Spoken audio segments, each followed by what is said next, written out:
साथियों नमस्कार, स्वागत है आप सभी का। कैसे हैं आप लोग? उम्मीद करते हैं कि आप लोग बहुत अच्छे होंगे।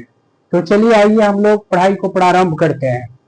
आज का फर्स्ट क्वेश्चन है कि कैल्शियम कार्बोनेट का रासायनिक सूत्र क्या होता है। कैल्शियम कार्बोनेट का रासायनिक सूत्र क्या होता है? तो साथियों कैल्शियम कार्बोनेट का रासायनिक सूत्र CaCO3 होता है। ठीक है, CaCO3 होता है। इसी को चूना पत्थर भी कहा जाता है। CaCO3 को चूना पत्थर भी कहा जाता है, संगमरमर भी कहा जाता है, कैल्शियम कार्बोनेट भी कहा जाता है। तो एग्जाम में पूछ लिया जाएगा कि कैल्शियम कार्बोनेट का रासायनिक सूत्र क्या होता है। तो कैल्शियम कार्बोनेट का रासायनिक सूत्र CaCO3 होता है। अगर पूछा जाए कि संगमरमर का रासायनिक सूत्र क्या होता है तो CaCO3 होता है। अगर पूछा जाए कि चूना पत्थर का रासायनिक सूत्र क्या होता है तो CaCO3 होता है। आइए सेकेंड क्वेश्चन देखते हैं।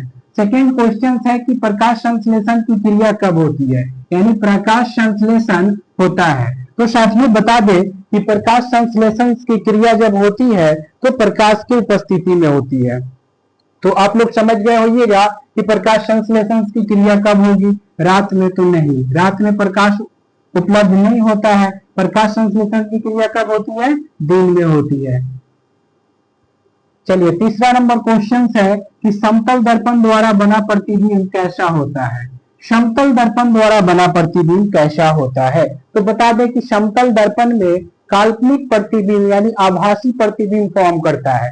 समतल दर्पण में कैसा प्रतिबिंब फॉर्म करता है? तो समतल दर्पण में काल्पनिक प्रतिबिंब फॉर्म करता है, यानी काल्पनिक का ही दूसरा नाम है आभासी प्रतिबिंब। यहाँ आभासी भी हो सकता है, काल्पनिक भी हो सकता है। तो चलिए आइए हम लोग चौथे नंबर क्वेश्चन पे चलते हैं कि क्लोरोफिल वर्णक का रंग कैसा होता है। तो साथियों बता दें कि क्लोरोफिल नामक वर्णक पौधे के पत्ती में पाया जाता है और पौधा हरा रंग क्लोरोफिल के कारण ही प्रदान कर पाता है। यानी पौधे में जो हरा रंग होता है वो क्लोरोफिल के उपस्थिति के कारण ही होता है। अगर पौधों में क्लोरोफिल की उपस्थिति ना हो तो पौधा हरे रंग के नहीं होगा। तो क्या इसका आंसर हो जाएगा?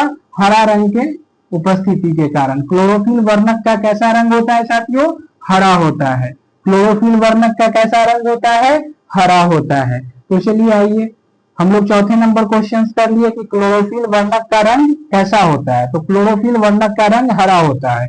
पांचवा नंबर क्वेश्चन है कि पीत रस कहाँ से स्रावित होती है या निकलती है। साथियों हमारे बॉडी में पीत रस बनता है और ये पीत रस कहाँ से स्रावित होता है या निकलता है। तो पीत रस साथियों कहाँ से निकलता है? तो यकृत से निकलता है। पीत रस कहाँ से निकलता है? यकृत से निकलता है। पीत रस कहाँ से निकलता है? यकृत से निकलता है। Next question very very important question, ये काफी महत्वपूर्ण क्वेश्चन है कि दर्पण सूत्र का फॉर्मूला क्या होता है। तो साथियों दर्पण सूत्र का क्या फॉर्मूला होता है?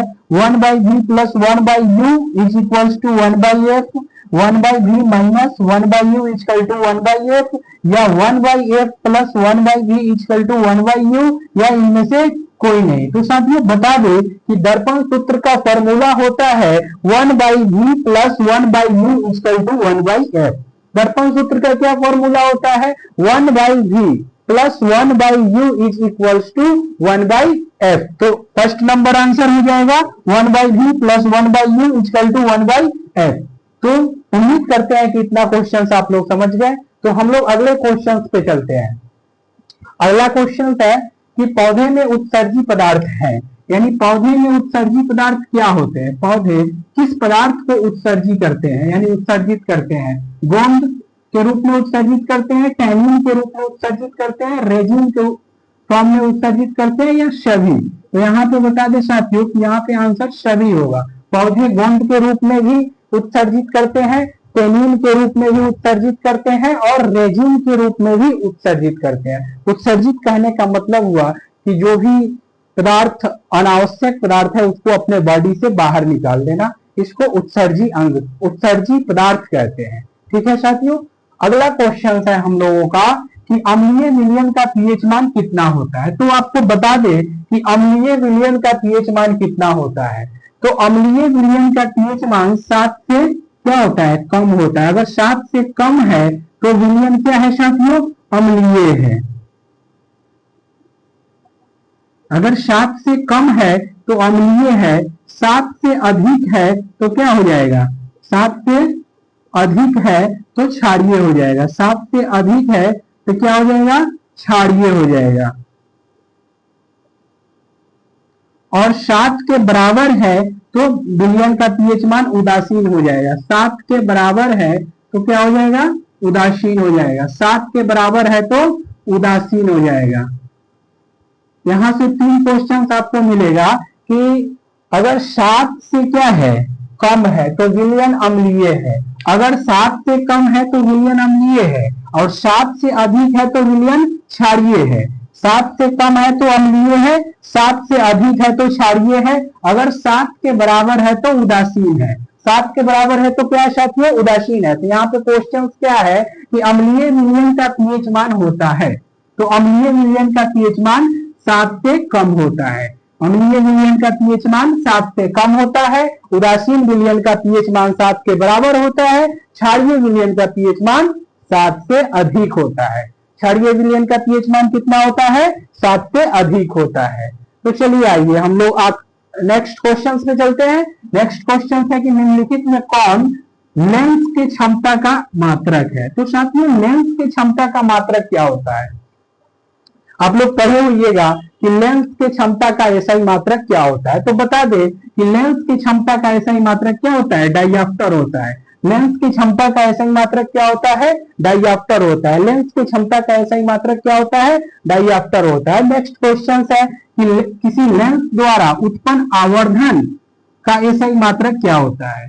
तो लेंस द्वारा उत्पन्न आवर्धन क्षमता जो होता है साथियों, लेंस द्वारा उत्पन्न जो आवर्धन क्षमता होती है वो मात्रक विहीन होती है। कहने का मतलब है कि आवर्धन का कोई मात्रक नहीं होता है। क्या होता है, आवर्धन का कोई मात्रक नहीं होता है। तो इसका आंसर क्या हो जाएगा, मात्रक विहीन होती है। लेंस की क्षमता का मात्रक डायऑप्टर होता है, और किसी लेंस द्वारा उत्पन्न आवर्धन का एसआई मात्रक क्या होता है, कुछ नहीं होता है। इसलिए आवर्धन का मात्रक को मात्रक विहीन कहा गया है, यानी जिसका कोई मात्रक नहीं हो उसको मात्रक विहीन कहते हैं। तो उम्मीद करते हैं कि साथियों ये सेशन आप लोगों को बहुत अच्छा लगा होगा। तो जय हिंद, फिर हम लोग मिलेंगे नेक्स्ट सेशन में 10 क्वेश्चंस के साथ।